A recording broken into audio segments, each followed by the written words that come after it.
wow, their building, look, it just popped up. It didn't happen that way. Somebody built it. The Hebrew writer points out that every house is built by someone.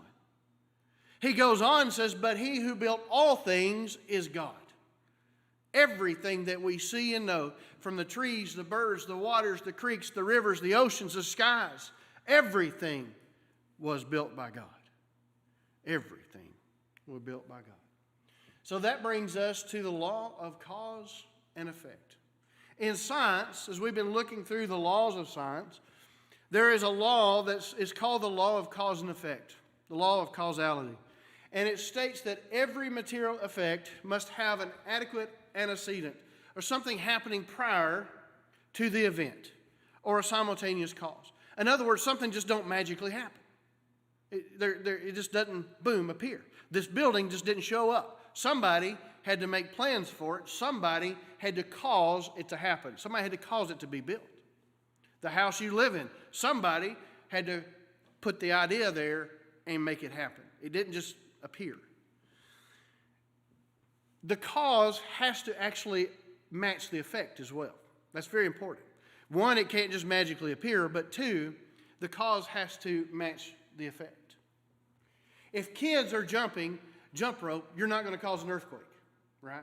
That wouldn't make any sense at all. Kids jumping up and down wouldn't cause the earth to start shaking. It doesn't cause an earthquake.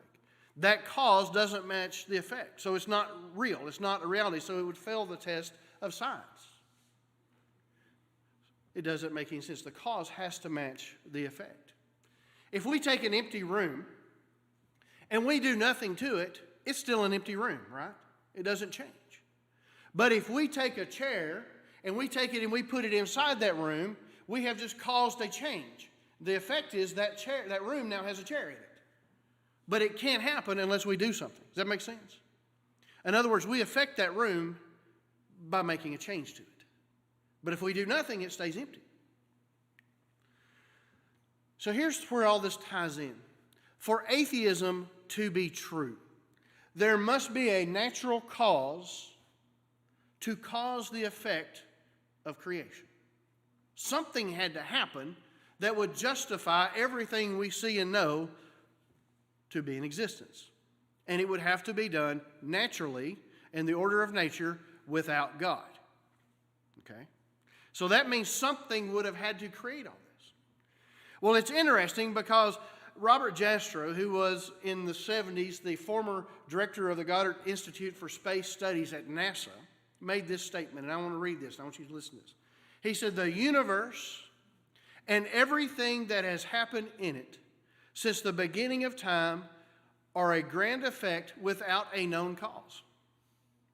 Well, that just goes against the law of science, the law of cause and effect. It can't happen. He says, an effect without a known cause. That is not the world of science. It is a world of witchcraft, of wild events and whims of demons, medieval world that science has tried to banish. As scientists, we are, what are we to make of this picture? He said, I don't know. It's amazing to me that he's looking at this and he sees that it cannot be true because it does not.